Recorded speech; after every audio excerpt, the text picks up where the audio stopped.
एक समय महाभारत की कथा का विषय है, बड़ा लंबा विषय है कि एक समय पांडवों से कौरवों ने छल किया और उस छल के स्वरूप उनको 12 वर्ष का वनवास, 1 वर्ष का अज्ञातवास दिया। भगवान की कृपा से 12 वर्ष का वनवास, 1 वर्ष का अज्ञातवास उन्होंने भोगा। फिर जब अपना राज्य उन्होंने वापस मांगा तो दुर्योधन ने उन्हें राज्य नहीं दिया। फलस्वरूप महाभारत का युद्ध हुआ और महाभारत के युद्ध में भगवान की कृपा से पांडवों की जीत हुई। भीष्म पितामह बाणों की सैया पर सो गए, कौरव हार गए। भीमसेन की गदा से दुर्योधन की जंगा टूट गई, वो मरणासन्न था।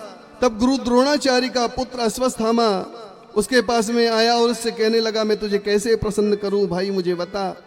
तब दुर्योधन ने एक ही बात कही कि वह 5 भाई थे, हम 100 थे, हम 100 में से एक भी नहीं बचा और उन 5 में से एक भी नहीं मरा। मेरी प्रसन्नता ही में है कि उन 5 में से तुम एक का भी सिर मुझे ला करके दे दो। अश्वत्थामा रात्र के अंधेरे में चला 5 पांडवों को मारने के लिए। जहां 5 पांडव सो रहे थे वहां से भगवान ने उन्हें उठा लिया और वहां आकर के द्रौपदी के 5 पुत्र आकर के सो गए। अश्वत्थामा 5 द्रौपदी के पुत्रों के सिरों को अश्वत्थामा ने काट लिया।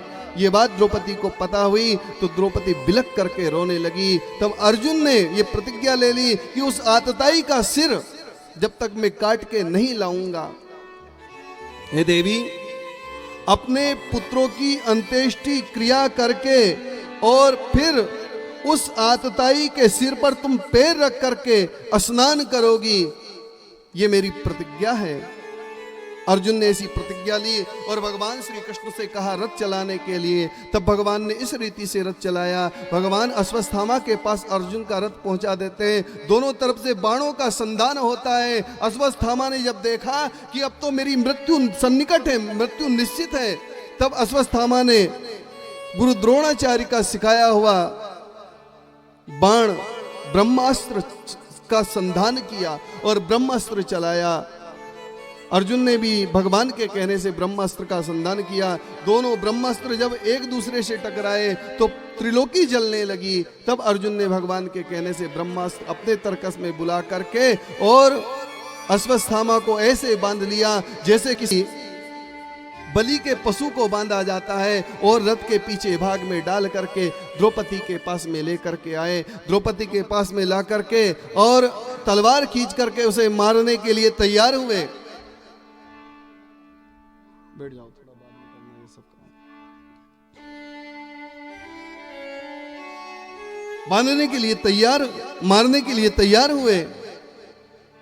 तब द्रौपदी ने मना कर दिया, नहीं नहीं नाथ, ये अयोग्य काम आप ना करें।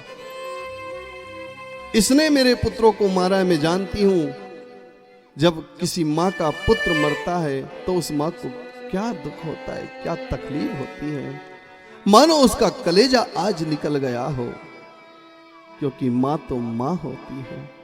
और इनकी मां ये गुरुपुत्र हैं, ब्राह्मण हैं। इनकी मां कृपी अपने पति द्रोणाचार्य के साथ इसलिए सती नहीं हुई कि वह इनका पालन कर सके, इनके लिए ही इनकी मां सती नहीं हुई, इसलिए आप इन्हें नहीं मारे। भगवान कृष्ण की ओर अर्जुन ने देखा कि प्रभु अब मैं क्या करूं, दुविधा में आ गया हूं। यदि नहीं मारता हूं तो मेरी प्रतिज्ञा, और यदि मारता हूं तो ब्राह्मण वध का पाप, मैं क्या करूं। तब भगवान ने कहा कि देखो, ब्राह्मण की हत्या नहीं करनी चाहिए, ये शास्त्र में मैंने ही कहा है, क्योंकि ब्राह्मण अवध्य होता है, लेकिन आतताई को मार ही डालना चाहिए, ये भी बात शास्त्र में भगवान स्वयं कहते हैं। आतताई को छोड़ना नहीं चाहिए, ब्राह्मण को मारना नहीं चाहिए। तो फिर ब्राह्मण की हत्या कैसे मारा जाए? बोले ब्राह्मण का अपमान यदि कर दिया जाए तो हत्या के समान है।